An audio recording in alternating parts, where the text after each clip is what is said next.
Akkam jirtu kabajamtoota daawwattoota keenya ETV Afaan Oromooti oduu sa'aatii kana isinitti himna olaanaa yaaddeessaati nu wajjin turaasiniin jenna.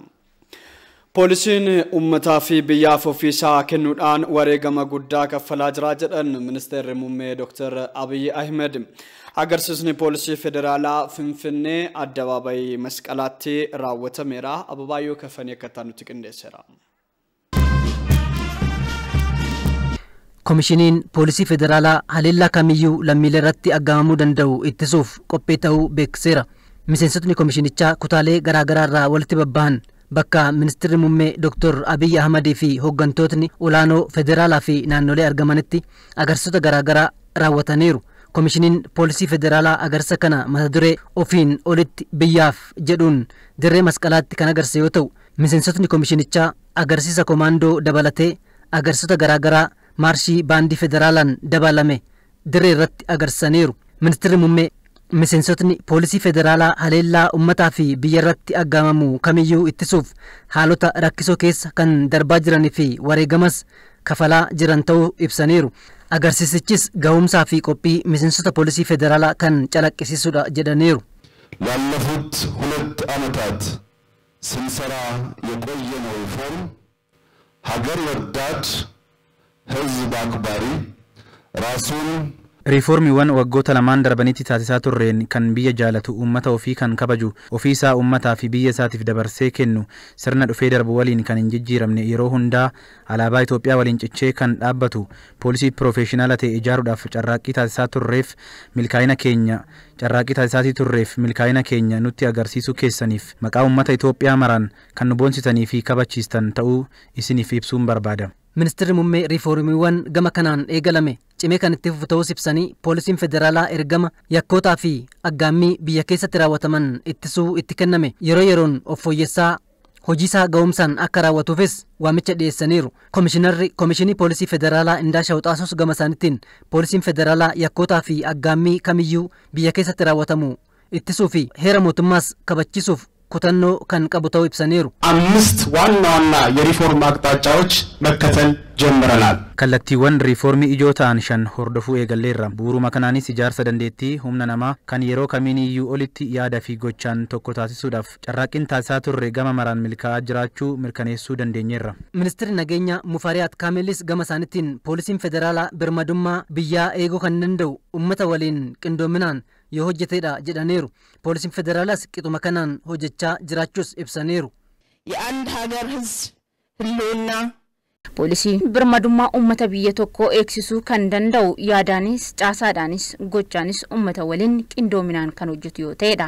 Kana hubachuunis riiformiiwwan gadi fagoo gama maraan taasisuun poolisiin fedhii uummata keenyaa yeroo kamiin olitti eegsisuu bu'uura jabaarra dhaabbatee fi kan hin raafamne uumuuf kan dandeessu ta'uu itti amanama.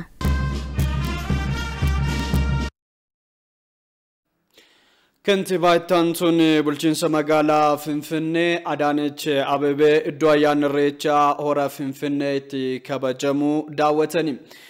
Daawwannaa kanarrattis ayyaanichaaf qophiin barbaachisu xumuramuusaa aadde Adaanech himaniiru. Ayyaanni irreechaa bara kanaa saala addaan kabajamaadha.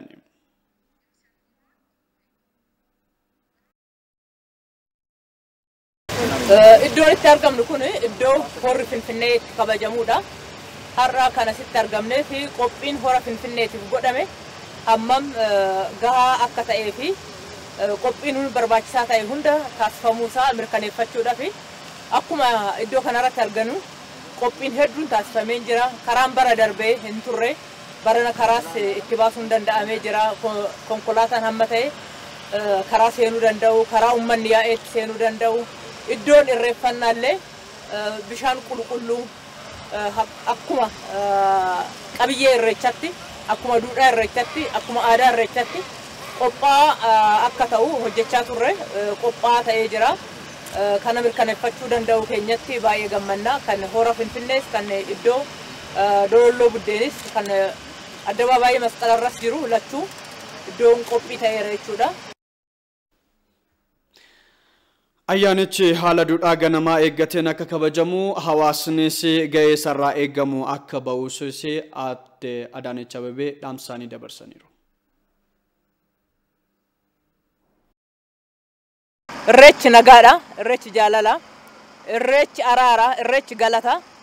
Kanaafuu akkaataa duudhaa fi seenaan irreechaa jedhu kanaan akka kabajachuu dandeenyu hundi keenyayyuu ummanni jiraataa magaalaa Finfinnees namni irreeffannaa kanaafillee carraa argatee as dhufus ummanni Oromoo bakka jiru hundatti irreechi nagaa, galata, jaalala ta'uusaa haala agarsiisuu fi seenaa fi duudhaa keenya ol kaasuu danda'uun akka kabajuu fi kabajamuu danda'u ga'ee isaa taphachuu akka qabu carraa kanaan waamicha godhuun barbaada. Kana yoggaa jennu gaa tokko nagaan irreechaa, irreechi nagaa erga ta'e irreechi karaa nagaatiin qofa akka kabajamuu taasisuu danda'udha. Kan lammaffaa irreechi jaalala erga jenne waan hunda jibbiinsaa fi gadoo haloo adda addaarraa keessa keenya qulqulluu goone irreecha kabajuudha. Gara biraatiin immoo COVID-19 irraanfachuun irra hin jiraatu. Kan namni murtaa yookaan immoo nama muraasa qofa godhames COVID-19 ofirraa ittisuudhaaf jechuudha. Lubbuudhaan jiraachuutu dursa waan ta'eef barri dhuftus keenya waaqni nu gargaara. Dhibeen amma nu danqe kuni hammasitti nurraa ka'a jenneet amannaa. Baranaaf garuu nama murtaa'een sirna isaa eegee, duudhaa isaa eegee akka kabajamuu danda'u hundi keenya haa gumaachuun jedha. Ulfaadha. Oduudhuma wal fakkaatuun irreecha addunyaatti beeksuudhaaf ga'een dubartootaa olaanaa ta'uu kantiibaan taantuun bulchiinsa magaalaa Finfinnee Aadde Adaanech Abeebee himani. Aadde Adaanech haala kabaja ayyaana irreechaa hora Finfinnee ilaalchisuudhaan waldaa dubartoota Oromoo magaalaa Finfinnee wajjiniin mari'ataniiru. Immabeet Tashoomeeti. Ayyaana irreechaa bara kana magaalaa Finfinneetti kabajamu ilaalchisuun bulchiinsi magaalaa Finfinnee waldaa dubartoota Oromoo magaalaa Finfinnee waliin ta'uun marii gaggeessee jira. Marii kanarratti kantiibaa ittaantuun bulchiinsa magaalaa Finfinnee Aadde Adaanech Abeebee argamanii jiru. Ayyaanni irreechaa ayyaana obbolummaa fi tokkummaa akkasumas ayyaana dhiifamaa ta'uu kan dubbatan Aadde Adaanech bara kana haala waqtaawaa jiru giddu galeeffachuudhaan karaa nageenyaa qabuun kabajuun ayyaanicha biyyarraa dabarsuun ayyaana hawaasni addunyaa kabajuu danda'u akka ta'uuf gaheen dubartoota olaanaa akka ta'e Aadde Adaanech Abeebee himaniiru. Gadaa qofa osoo hin taane irreessas yuuniskootti galmeessuudhaaf socho'aa jirra waan ta'eef homaa odoon ittiin makin akka waan irreechi makaa adda addaa qabuu fi aadaa irratti qofa kan hundaa'e akka hin taane ittiin agarsiisuudhaaf warra barbaadaniif odoo hulaan banin ammas kan addunyaa irratti akka ittiin beekamnuu fi biyyi keenyas sabni kunis seenaan irreechaa fi maalummaan irreechaas akka ol ka'uu danda'u kan itti taasisnudha.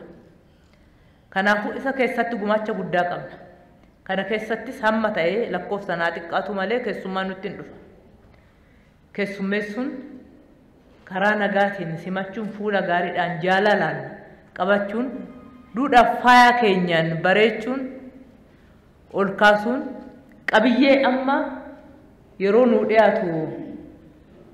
dhiyaate kana qabatamaadhaan agarsiisuun afaan bira darbee qabatama gochuun immoo gahee keenya ta'a jedhee yaada. Kabajni ayyaana irreechaa bara kana haala ho'aa ta'een fi miidhagina qabuun akka kabajamu kanarras darbee karaa rakkoo nageenyaa irraa bilisa ta'een akka kabajamuu fi hojiin adda addaa hojjetamaa jiraachuu kan himan ammoo pirezidaantii waldaa dubartoota magaalaa Finfinnee Aadde Taayyech Balaachooti. Dubartoonni miseensa waldichaa marii kanarratti argaman gama isaaniin ayyaana irreechaa yeroo kabajnu karaa vaayirasii kooronaaf nu hin saaxilleen ta'uu qaba jedhaniiru. Hundumayyuu kanan kadhadhu ayyaanni baranaa kuni rakkoo keessayyuu otuu aadaa keenya otuu udhaasaan geeddarin kan kabajnu akka taanu hundumtu keenyayyuu nageenya keenyas waliin keenyas nageenya keessummoota dhufanus warri tokko immoo nageenya kana booressuudhaa fi Oromoon durumayyuu jeequmsa kan jaraa jedhanii ammas akka nama nu kolfisiisuu hin barbaannee fi hundumti keenyayyuu ol eegnee wal dhageeffannee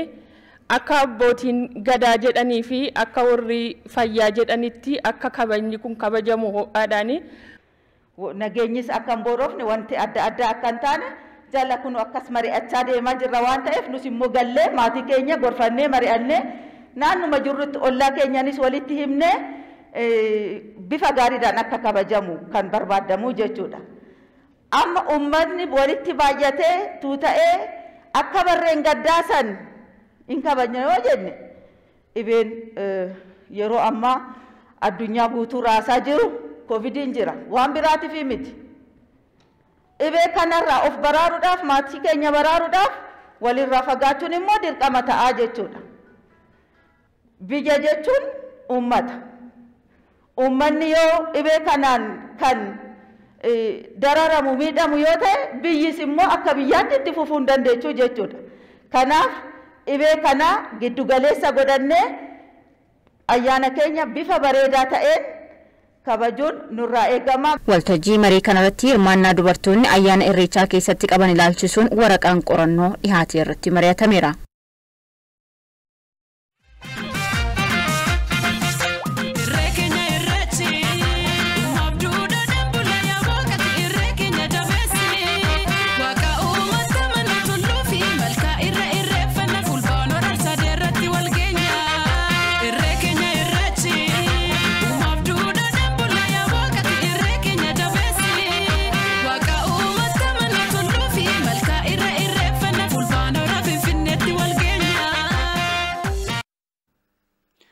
Daawwattoota oduu odeeffannoon keenya tuffaniitii jiru dhimmoota irreechaa wal qabatan odeeffannoo keenya xiyyeeffannaa godhannee ammas itti fufna.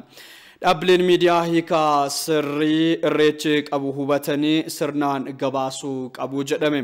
Dhimma maalummaa irreechaa irratti jiraattonni magaalaa Buraayyuu fi kutaa magaalaa Kolfee mari'ataniiru. Abaaboo Maammoo hordofee. Uummanni Oromoo ganna sababa lageen guutaniif osoo waliin argin ture wayita birraan bari'ee lageen hirratan lafti qooree wal arganitti waaqa bacaqii gannaa isaan baasee wal isaan agarsiiseef galata galchuuf malkaatti walitti bahee irreeffachuun waaqa galateeffata. Haaluma kanaan Oromoon hedduminaan bacaqii ganna baranaa bahanii kan booqa birraatti cehan galataaf fulbaana 23 hora Finfinneetti fulbaana 24 ammoo hora Bishooftutti guyyaa galatasaaf beellama qabatee qophiiwwan barbaachisu xumuraa jira. Haa ta'u malee vaayirasiin koronaa akka hin babal'anneef jecha namoonni murtaa'an akka irreessa irratti hirmaatan gumiin abbootii gadaa Oromoo murteessuun isaanii kan yaadatamudha. Dhimmuma kana ilaalchisuun bulchiinsa magaalaa Burraayyuutti mareen jiraattotaa fi dargaggoota kutaa bulchiinsa magaalaa Kolfee fi bulchiinsa magaalaa Burraayyuu waliin mareen paanaalii taa'ameera. Irreechi mallattoo jaalalaa fi abdii sabni Oromoo qabu kan ittiin calaqqisiisamu ta'uu kan himan kantiibaan bulchiinsa magaalaa Burraayyuu obbo Jagnaa Guzaaw haala baratameen kabajuu fi vaayirasiin koronaa sababa ta'uu himaniiru. Bara kana ayyaana irreechaa akka duritti akka barbaannetti kabajuudhaaf waliin dhoorku dhukkubni koronaa yookaan vaayirasiin koronaa jira jechuudha. Ayyaana irreechaa humna bal'aatiin deebinee kabajuu waan jibbineef osoo hin taane rakkoon kun rakkoo bal'aa nutti fiduu danda'a waan ta'eef yoo jiraanne irreecha keenya bara baraan kabajuu dandeenya. Yoo jiraanne jaalalaa fi tokkummaadhaan itti fufuu dandeenya. Namni miiliyoonni tokko irreecha yoo dhaqe hawaasa miiliyoona 100 immoo rakkoodhaaf saaxiluu danda'a waan ta'eef lubbuu uummata keenyaa lubbuu saba keenyaa waligala lubbuu biyya kana lubbuu namaa baraaruudhaaf jedhameet humna xiqqaadhaan akka kabajamu abbootiin gadaa labsii nu dabarsan jechaan. Qorannoo barreeffamaa sirna gadaa fi irreechaa irratti kan dhiyeessan hoogganaan biiroo aadaa fi turizimii bulchiinsa magaalaa Burraayyuu obbo Alamaayyoo Geetaachoo sirna gadaa keessatti heeronni 6 kan Oromoon malkaa fi tulluutti akka irreeffatu taasisu jiraachuu dubbatu. Heerota ulfoo 6 Waaqayyoo jedhaman kun heera waaqaa, heera dachee yookiin lafaa, heera tulluu, heera malkaa yookiin horaa, heera abbaa fi heera haadhati. Egaa akkuma sileedhame uummanni Oromoo uumama jiru hunda dinqisiifataa kabaja kennaaf. Akkasuma Waaqayyoos akkuma galateeffatu dachiirra waan jiru hunda lafarra ka jiru hunda safuu kennaa fi hin kabaja jechuudha. Heeronni ulfoon 6 Waaqayyoo kanneen kamiyyuu kan hin jijjiiramnedha. Qorannoo barreeffamaa biiroo aadaa fi turizimii bulchiinsa magaalaa Burraayyuutiin dhiyaate irrattis mari'atameera. Irreecha keenyaaf eegumsa barbaachisu taasisuu qabna kan jedhan hirmaattonni maricha irreecha ilaalchisee fooyya'insi yaadaa haga tokko jiraatus miidiyaalee fi namoonni tokko tokko Oromoo maqaa balleessuun irreechaaf hiika hin malle kennan hojii akkanaarraa akka of qusatan amaniiru.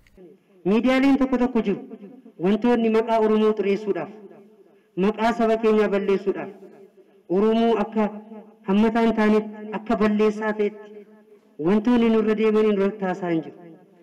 Oromoon nagaadha. Irreecha keenya bara 2013 akkuma taa'een akkuma jedhametti nagaadhaan waliin taanee nageenya keenya sabaaf sablammiidhaan nageenya naannoo keenya magaala keenya eegganne irreecha keenyaan irreeffannaa. Iddootti duudhaan Oromummaa keenyaa itti mul'atu iddoo nageenyaati. Iddoo nageenyi jiru immoo waaqayyotu jira. Kanaaf dhimmi irreechaa fi dhimmi nageenyaa irreechi kan dhaabbateef silaamti iyyuu dhimma nageenyaati. Duudhaan Oromoo waggaa 150 iyyuu kan inni turee fi utuu nageenya kana hin barbaadu ta'eeti amma kanan turu. Mul'ati uummata Oromoo qabu mul'ata nageenyaati. Nuti irreecha kan ibsuu dandeenyu, kan ittiin aadaa keenya guddisuu dandeenyu, afaan keenya illee guddisuu dandeenyu, biyya keenyas guddisuu kan dandeenyu jaalalaani,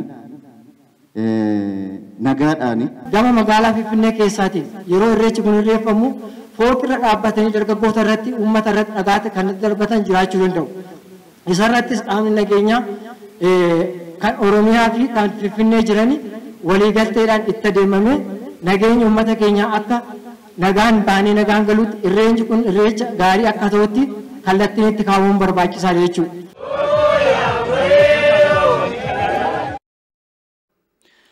Of dagannaan uummataa tatamsa'ina vaayirasii koronaa sadarkaa yaaddessaarraan gahaa kan jiru ta'uusaa biiroon eegumsa fayyaa Oromiyaa beeksise. Sababa weerarichaatiin ayyaanni irreechaas of eeggannoon kabajamuu akka qabu hoogganaan biirichaa Dr. Mangistuu Baqqalaa ibsa kennaniin hubachiisaniiru. Fayyiraa Margaatu qindeesse. Vaayirasiin COVID-19 erga addunyaa irratti mul'ate ji'oonni 11 lakkaa'amuuf guyyoota muraasatu hafa. Vaayirasichi erga mul'ate asitti namoota miiliyoona 33 caalan qabuun balaaf saaxilee lubbuu namoota miiliyoona 1 olii immoo galaafateera. Vaayirasiin koronaa erga Itoophiyaa keessatti argamees tatamsa'inni dhukkubichaa haala yaaddessaa ta'een dabalaa dhufuun namoota hedduurraan miidhaa geessuu irratti argama. Naannoo Oromiyaattis tatamsa'inni vaayirasichaa yeroodhaa gara yerootti dabalaa kan dhufe ta'us yeroo ammaa garuu haalli tatamsa'ina vaayirasichaa sadarkaa yaaddessaa irra ga'uu hoogganaan biiroo fayyaa Oromiyaa Dr. Mangistuu Baqqalaa himaniiru. Yeroo ammaa keessattuu kaleessa torbee kana keessa namoota qoramaa jiran keessa gara parsantaa 40 fi 40 ol vaayirasiin kun irratti argamaa jiraachuusaa kan namatti agarsiisu akka ta'e kaasuu barbaada jechaadha. Kun maal namatti agarsiisa? Dabalaa jiraachuu qofa odoo hin ta'in haalli itti dabalaa jiru saffisa guddaadhaan yookaan hariitii guddaadhaan ta'uusaa kan namatti agarsiisu. Oromiyaatti hanga ammaatti namoota 100,000 fi 84,000 oliif qorannoon taasifame keessaa namoota 11,000 fi 370 ol irratti vaayirasiin koronaa argamuu kan himan Dr. Mangistuun kanneen keessaa lubbuun namoota 87 darbuu himaniiru. Ji'a adoolessaa keessatti namoonni qabaman ji'a fulbaanaa waliin wal bira qabamee ilaalamu dhibbeentaa 500 dabaluusaa kan himan Dr. Mangistuun keessattuu taateewwan ayyaanaa fi ajjeefamuu aartistii Hacaaluu Hundeessaa hordofuu mul'atan tatamsa'ina vaayirasii koronaa sababa ta'uu eeranii uummanni bakka walitti qabamuuttis ta'ee jireenya isaa guyyaa keessatti of eeggannoo gochuu akka qabu himaniiru. Ji'a adoolessaa keessa nama 934tu vaayirasiin kun irratti argame. Ji'a guutuu hojii hojjetameen jechaadha. Amma garuu fulbaana kana keessa qofa namni 5,297 akka ta'u vaayirasiin kun irratti argamuusaa kan namatti agarsiisu jechaadha. Maaliif akkana ta'aa jira? Biyyoota biraati irratti akkanaa'ee addunyaa irratti akkanaa'ee jennee hoggaa ilaallu dhugaa jechuudhaaf nu biratti COVID-19 meeshaa siyaasaa ta'ee fudhatamee jira. Shakkii mootummaa hojiiwwan gama mootummaatiin hojjetaman of eeggannoowwan godhamuu qaban ibsawwan kennaman hundi isaaniitu ilaalamaa akka jiran ija siyaasatiin malee akkuma addunyaan of eeggannoo godhaa jiru akkuma ardiin keenya of eeggannoo godhaa jiru oduma miidiyaa irratti namni reeffi namaa mana hoomaa waraanaatti guurramee awwaalamaa jiru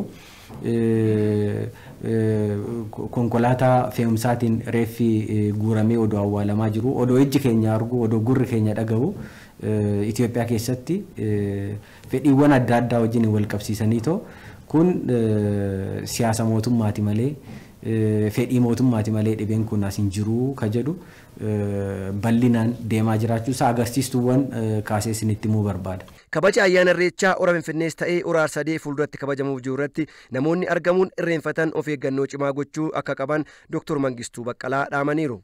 Ayyaana irreecha irratti namni agam lakkoofsi isaatii isaa xiqqaatu malee yeroo baay'ee in dhiichisaa in shubbisaa waan adda addaati jira. Kun immoo miira keessa nama galchuudhaan dhangala'aan afaanii fi funyaaniin bahuudhaan wal qabatee nama murtaa'aa keessattuu vaayirasiin kun faca'uudhaaf haala mijataa uumuusaa beeknee amma danda'ame fageenyi keenya eegamuu haguuggii funyaaniitii fi afaanii fayyadamuun wal tuttuqqaa toora irreechaa saniin hora jiru saniin wal qabatee isteejiiwwan waltajjiin itti gaggeeffamu wal qabatee of eeggannoon godhuun malee rakkoo ta'uu danda'a. Mootummaan naannoo Oromiyaa erga dhibeen koronaa gara biyyaa seenee dhibee kanarraa uummata bayyanachiisuu baay'ata guddaa dabaluun hojjechaa jiraachuu kan himan Dr. Mangistuun hospitaalonni 25 guutumaan guutuutti wal'aansa dhibee koronaaf gadi lakkifamuu isaa himanii wiirtuuwwan qorannoo 14 qopheessuun qorannoon taasifamaa jiraachuu dubbataniiru.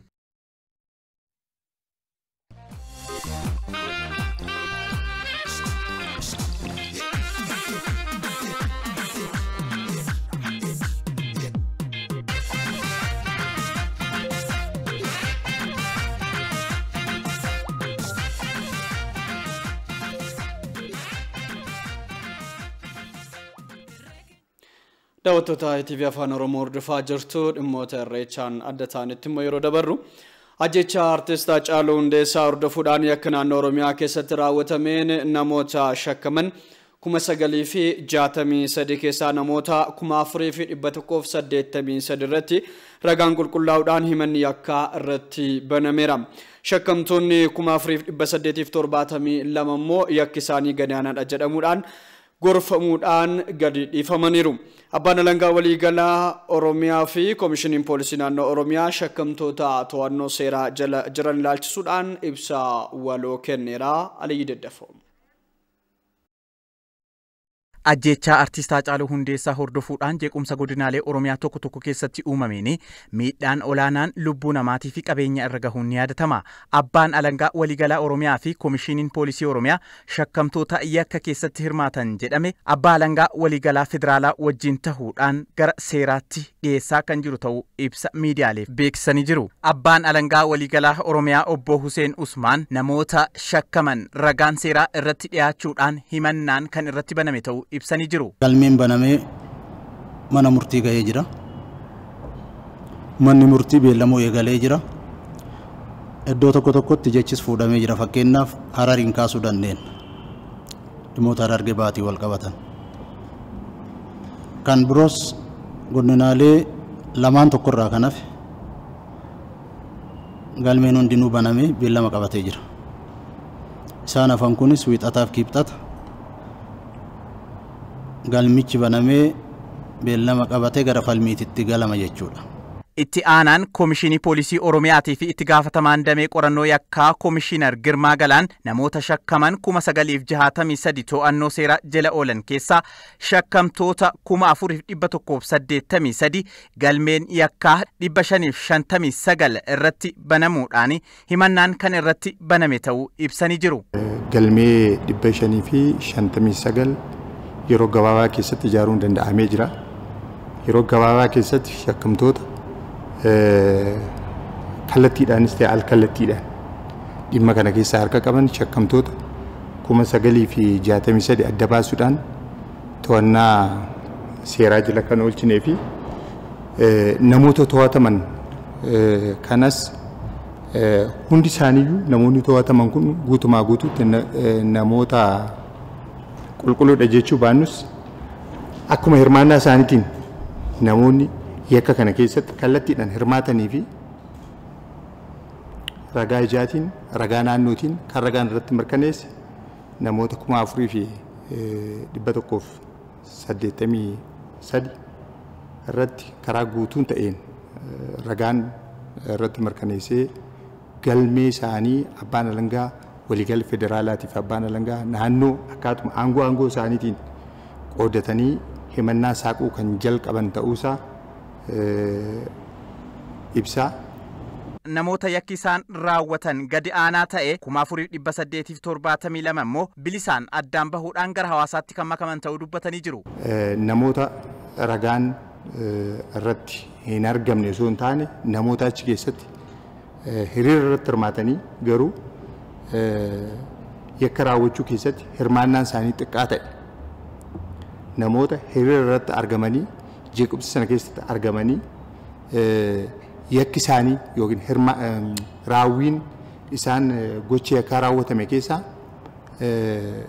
gadaanaa ta'e yoo gorfamanii hawaasatti makaman rakkoon qabu karaa jedhuun namoota 4,872 adda bahanii namoonni kun akkamitti hawaasatti makamu isa jedhu sana kallattiin ifa ta'es taa'ee hojiin kan jalqabame ta'uu isaati.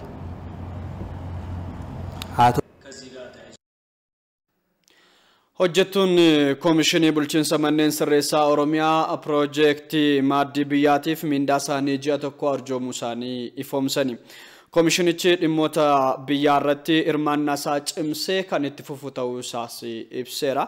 Abdulnaasir Jamaal gabaasattaan qindeesseera. Waamicha ministeerri muummee Dr. Abiy Ahmad bu'uureffachuun dhaabbileen dhuunfaa, seektaroonni mootummaa fi qaamoleen adda addaa Piroojeektii Maaddii Biyyaaf deeggarsa garaagaraa taasisaa jiru. Kanuma sababeeffachuun Koomishiniin Bulchiinsa Manneen Sirreessaa Oromiyaas miseensonni hojjettoota isaanii mindaa ji'a tokko birrii 500tti tilmaamamu arjoomaniiru. Koomishinarri Koomishinii Bulchiinsa Manneen Sirreessaa Oromiyaa obbo Qaasim Galgaluu miseensonni isaanii dhimmoota biyyaa irratti kan duubatti hin deebinee fi kunis hirmaannaa fakkeenya ta'uudha jedhan. Waa'ee waamicha biyyaa irrattis miseensi poolisii keenyaa akkuma yeroo kamiyyuu hirmaatu waamicha san irrattis akka hirmaatu ajendaa keenya godhannee erga mari'annee booda irratti mari'annee sirriitti namni yaada bal'inaan kaasee barbaachisummaa isaa wajjin jechuudha. Haala ammatti deemamaa jiru akka biyyaatitti misoomni amma gaggeeffamaa jiru kun nu hunda kan ilaallatuu fi nullee achi keessatti irraa fayyadamaa ta'uu keenya miseensi keenya hundi poolisiin keenya hundi irratti amanuudhaan waamicha godhame saniif deebii gahaa kenneera jechuudha. Deebii quubsaa kenneeti jira. Mindaa isaa ji'a tokko piroojeektii biyyaaf jedhu san irratti mindaa ji'a yeroo dheeraatitti kan kaffalamu waadaa galee jira jechuudha. Bulchiinsa manneen sirreessaa naannoo hanga gadiitti jirus piroojeektii kanaaf gumaacha gahee isaanii akka taasisaniif hojii hubannoo uumuu kennaa jiraachuus ibsaniiru obbo Qaasim. Kun asittisuu dhaabatu sun taane godina irrattis aanaa irrattis gadi buusne torbee dhufu keessatti marii waliin qabna waan ta'eef sadarkaa kana qofa irratti sun taane sadarkaa miseensi keenya guutuun sadarkaadhaan jiru godina irra jiru aanaa irra jiru akka irratti hirmaachuu gochuudhaaf qophii keenya xumurreetti jira. Gama biraan Koomishiniin Manneen Sirreessaa Oromiyaa mirga qabiinsa sirreeffamtootaa fooyyessuuf hojjetaa jiraachuus beeksisaniiru. Kanas Koomishiniin mirga namoomaa federaalaa fi naannoo Oromiyaa manneen sirreessaa naannichaa eega daawwatan booda yaada galtee dhiyeessan fudhachuun koomishinichi fooyya'insa garaagaraa taasisuus himaniiru. Rakkoolee duraan turan hiikuudhaaf rakkooleen duraan turan maalidha? Xiqqoo olaantummaa seeraa kabachiisuudhaan wal qabate darbee namoonni mana sirreessaa keessaa haalli ittiin badan haalli mannumti mana sirreessaa gibbiin isaatu mooraan isaatu mijataan turre muka fa'aan kan axaramee ture kanneen sirreessaati barreen lamaan kana keessatti hojiin bal'aan hojjetameera jechuudha. Itti fayyadamaa fi raabsa bishaanii akka qabeessa gochuudhaaf hojjechaa jiraachuu abbaan taayitaa yaa'ota Itoophiyaa beeksiseera. Abbaan taayitichaa dhaabbilee barnoota olaanoo garaa wajjin dhimma haroowwan sulula Qinxamaa irratti mari'ateera. Marichaan haroowwan sulula Qinxamaa haala faalama irraa qulqulleessuun kunuunsuun danda'amu irrattis xiyyeeffatameera. Kanaafis karoorri waggaa 15 qophaa'uu isaa Daayirekteerri olaantuun abbaa taayitichaa Dr. Adaanech Yaareed ibsaniiru.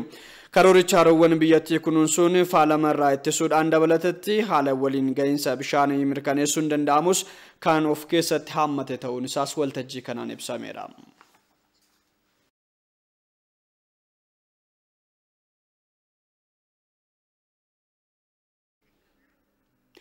Haala baruu fi barsiisuu bara 2013 mirkaneessuudhaaf qophiin barbaachisaa hunduu xumuramuu isaa Biiroon Barnoota Oromiyaa beeksiseera. Qophii jiru ilaalchisuudhaan hooggantoonni Biiroo Barnoota Oromiyaa ETV waliin turtii taasisaniin haala dhiyeessii meeshaalee barnootaa ilaalchisuudhaan dareewwan dabalataa 32,400 ol hirmaannaa hawaasaatiin ijaarameera. Hoogganaan taanaan biirichaa obbo Alamaayyoo Asaffaa erga koronaatii booda barnoota eegalchisuudhaaf qophii taasifamaa jiru ibsaniiru. Barnootaa yookaan kutaan barnootaa amma harkaa qabnu kun barattoota gara mana barnootaatti yoo simanne barattoota idileen warra jiranii fi haaraa simannus yoo laallu dareen barnootaa kun gahaa akka hin taane.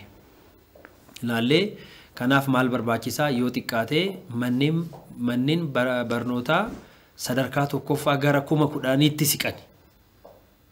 Gara 10,000tti siqan dareen barnootaa akka isaan hanqachuu danda'u laallame jechuudha. Kanaaf maal barbaachisaa dareen barnootaa manneen barnootaa 10,000tti siqan kun gamoon tokko tokko daree 3 hanga 4 kan qabu yookaan immoo minimum xiqqeessinee olaallu gamoon tokko daree 3 qabata jennee waan karoorfanneef daree barnootaa 30,000 irratti dabaluun yoo danda'ame yoommoo jabaanne immoo 40,000 irratti dabaluun yoo danda'ame jennee ta'u karoorri keenya 30,000 irratti dabaluudhaan waan qabannee kaaneef manneen barnoota sadarkaa tokkoffaa hunda keessatti dareen barnootaa 30,000 yoo ijaarame barattoonni keenya gara mana barnootaatti yoo deebi'anii dhibee kanarraayis of eegaa hojii baruu barsiisuutti illee itti fufsiisuu dandeenya kan jedhu hojii bal'aa ganna kana keessa hojjechaa turreedha.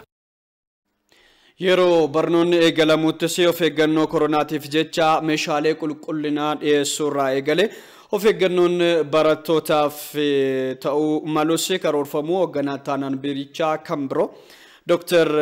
Galaanaa Haayila Mikaa'el ibsaniiru. Akka qajeelfamaatti yookiin immoo akka pirootokoolitti teessoo tokkorra barataan tokko fageenya isaa eegee taa'uu qaba kan jedhutu jira. Dareewwan jiran kan ammoo ammas bal'isuudhaaf tooftaa adda addaatti fayyadamaa jirra. Kutaan tokko barataa tokkoof guyyaa guutuu tajaajilurra kutaan tokko barataa 2 dabareedhaan yookiin shiiftiidhaan akka tajaajilu yoo goone bal'ina kutaawwan qabnu sun yookiin baay'ina kutaawwan qabnu amma fakkeenya 32 jaarri jennu kuni ammam ta'a jechuudha daree yookiin seekshinii gara 64 dhufa jechuudha. Kana gochuudhaan bal'ina isaanillee yookiin immoo walirraa fageenya kana eeguun barbaachisaa akka ta'edha. Isa qofa otoo hin taane egaa ammas hirmaannaadhuma uummataatiin wantoota barbaachisoo ta'an keessaa COVID wajjiniin wal qabatee bishaan jiraachuun mana barumsaa keessatti dirqama jechuudha. Ijoolleen qulqullina ofii eeggachuu qabu. Bishaan maaliidhaan fakkeenyaaf iddoo sararri immoo qaqqabutti magaalaa yookiin iddoo bishaan dhugaatii qulqulluun jirutti bishaan akka galu waajjira bishaanii wajjiniin ta'uudhaan akka galu taasifameera. Akka riippoortarri keenyatti Roos Tolaa gabaasetti galma gahinsa hojii barnootaa bara 2013tiif hojii tolaa ooltummaa irratti hirmaannaan hawaasaa guddaa ta'uu kan ibsan hooggantoonni kunneen ammas hirmaannaan eegalamee cimee kan itti fufu akka ta'us waamchisan dhiyeessaniiru. Qajeelfama qofaan kan callisnee raawwannee barreeffama qofaan gadi buusuu odoo hin ta'in hojiin mobilaayizeeshinii fuuldura kanatti hooggansi barnootaa maal hojjeta, hooggansi mootummaa maal hojjeta, maatiin barattootaa maal hojjetu, barattoonni mataan isaanii akkamitti of eeganii, akkasumas ammoo qaamoleewwan adda addaa mootummaaf miti mootummaa ta'an akkamitti deeggaranii kan jedhu sochii guddaan akka naannoo Oromiyaatitti mobilaayizeeshinii yookaan sochii hawaasaa guddaan tokko sagantaa guddaan tokko qabee fuuldura kanatti kan itti deemamu hin jira. Meeshaan barnootaas jira. Fakkeenyaaf qubeessaan jira, dabtarri jira, yuunifoormiin barataa jira. Kana torban kana keessa kan walitti qabaa jirrudha jechuudha. Hagammaatti miliyoona 4.1 kan ta'u tola ooltummaadhaan argamee jira jechuudha. Kana qofa otoo hin taane egaa kuni maalidhaa sadarkaa jiddu galeessaatti Oromiyaa irratti kan walitti qabne waan ta'eef magaalonni duraanuu provide godha yookiin kennaa jiran jiru kan akka magaalaa Adaamaa Bishooftuu kun danda'anii kennaa kan jiran jiru. Isa qofa otoo hin taane namoonni dhuunfaa dhaabbileen miti mootummaa abbootiin qabeenyaas ijoollee qabatanii ijoollee amma ta'e deeggarsa kennaafii kan jiran jiru. Magaalaa Shaashamannee sabaaf sablammiilee hedduun keessa jiraatan nageenyummaa ishee mirkaneessuudhaaf hojjetamaa jiraachuu bulchiinsi magaalaa Shaashamannee beeksiseera. Rakkoo tibba darbee ajjeechaa artistaa Haacaaluu Hundeessaa hordofuudhaan magaalichatti uumamee booda lubbuu namaa fi qabeenya irratti miidhaan qaqqabuun isaa kan yaadatamudha. Yeroo ammaa marii hawaasaa bal'aa gaggeeffameen magaalittiin gara hojii idilee isheetti deebi'uun hawaasnis qaamolee nageenyaa waliin ta'uudhaan hojjechaa jiraachuu kantiibaa taanaan magaalaa Shaashamannee obbo Ibraahim Kadir ibsaniiru. Qabeenyi baay'een miidhamee jira. Keessattuu dhaabbileen gurguddoota manneen daldalaa manneen jireenyaa baay'een isaanii manneen barnootaa baay'een isaanii dhaabbileen gurguddoo irra rakkoon ga'ee jira. Egaa rakkoo kana deebisnee bakkatti deebisuuf mootummaan hojii bal'aa hojjetee jira jechuudha. Hojii guddaa hojjetee jira jechuudha. Hojiin bal'aan hojjetame keessattuu caasaan nageenyaa bifa haaraan deebamee akka ijaaramu hojiin gurguddoo ta'e hojjetamee jira. Caasaan nageenyaa hojii gurguddoo ta'e hojjetee jira jechuudha. Yoo nageenya hin jiraatin namni bahee galuu hin danda'u. daldaluu hin danda'u, ka baratu baratuu hin danda'u, nageenyi waa hundaafuyyuu murteessaa jechuudha. Bakka nageenyi hin jirre jechuudha rakkoodha.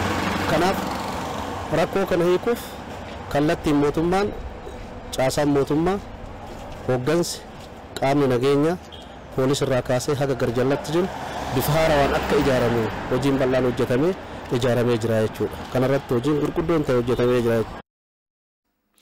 Giddugala daldalaa sabab sablammootaa kan taate magaalaan Shashamannee nageenyummaan ishee cimee akka itti fufuufi bulchiinsi magaalichaa caasaalee nageenyaa garaagaraa hundeessuudhaan hojjechaa jiras jedhan obbo Ibrahim. Daldala guddaadha magaalaa kana keessatti kan geggeeffamu jechuudha. Taa'umsa isii wajjillee wal qabatee magaalaan kun sabab sablammiin baay'een keessa kan jiraatu. Akka magaalota biraa odoo hin ta'in sabab sablammiin baay'een daldala irratti bobba'ee jiruuf jireenya isaa geggeessu bal'atu jira jechuudha. Kana rakkoon kun ufitti amaneetiin hawaasni magaalaa kana keessa jiraatu sabab sablammiin magaalaa kana keessa jiraatu ufitti amanee amantaa guutuun hojii isaa akka dalagatuu danda'u, hojii isaa sochoosuu akka danda'u mariin bal'aan geggeeffamee jira. Mataa isaatti hawaasa wajjin, abbootii amantaa wajjin, abbootii gadaa wajjin, jiraataa magaalaa wajjin qaamota rakkoon kun irra ga'e mataa isaatti rakkoon irra ga'e qabeenyi isaa jalaa miidhame kana wajjin mariin guddaan geggeeffamee jira jechuudha. Kutaa hawaasaa daldalaa rakkoon irra ga'e addatti kan warra hinsaan jalaa gubate addatti kutaa hawaasaa kan hunda bira geenne haga gaditti marii geggeessine nageenya sallee akka eeggatuu qabu. Mootummaa qofa odoo hin ta'in mootummaa tumsuu akka qabu, cinaa mootummaa akka dhaabatuu qabu mariin bal'aan geggeeffame amantaa guutuun iddoo duraanitti deebi'ee akka jiruuf jireenya isaa geggeeffachuu danda'u itti mari'atamee itti deemamee jira. Humni nageenyaa cimaa ta'ellee ijaaramee jira baay'ee. Jiraatonni magaalichaas mootummaa waliin ta'uudhaan nageenya waliin isaa eeggachuu fi sochii mootummaan nageenya eegsisuudhaaf taasisu tumsuu akka qabanis kantiibaa taanaan waamicha dhiyeessaniiru. Irra caalaa rakkoon amma uumame kun akka hin deebine hawaasni ijoollee isaa gorsuu qaba, maatii isaa gorsuu danda'uu qaba jechuudha. Kana yoo hin goone ta'e mootummaan qofti rakkoo kana bu'uurarraa hin hiika jedhamee akkasitti taa'uun hin barbaachisu waan ta'eef cinaa keenya dhaabatanii haala amma jiru nageenya amma jiru kana itti fufsiisuuf daran deeggarsa gochuu danda'uu qaban kan jiru kana kaasuu barbaadetti. Godina Gujii lixaa magaalaa Bulee Horaatti abbootiin qabeenyaa garaagaraa ijaarsa dareelee barnootaa tumsaa jiraachuu isaanii himame. Abbootiin qabeenyaa bara barnootaa 2013 bifa tatamsa'inaa weerara vaayirasii koronaatiif haala mijaawaa hin uumneen barnoonni akka eegalamu gochuudhaaf carraaqaa jiru jedhameera. Kanaanis meeshaalee ijaarsaa dareelee barnootaaf oolan birrii 300 oliin bituun gumaachuun isaanii himame. Itti gaafatamaan waajjira barnootaa magaalaa Bulee Horaa obbo Daani'eel Barraaqoo hojiiwwan baruuf barsiisu bara 2013tiif dareewwan dabalataa 73 ijaaramaa jiraachuu isaanii beeksisan. Gama birootiin magaalaatti qonnaan bultoota adda duree abbootii gadaa waldaalee fi namoota sababa rakkoo nageenyaa kanaan dura tureen maatiin isaanii wareegameef lafti mana jireenyaa kan kenname ta'uu waajjirri bulchiinsaa fi itti fayyadama lafa magaalaa Bulee Horaa beeksiseera. Kantiibaan magaalittii obbo Gammadaa Shaafeessaa lafti mana jireenyaa namoota hojii misoomaaf nageenyaatiin fakkeenyummaa fi hojii gaarii hojjetaniif kan kenname ta'uu isaanii ibsaniiru. Kanaanis namoota 200 oliif lafti mana jireenyaa kennamuu gabaasni waajjira dhimmoota kominikeeshinii godina Gujii lixaarraa nu qaqqabe kan mul'isudha.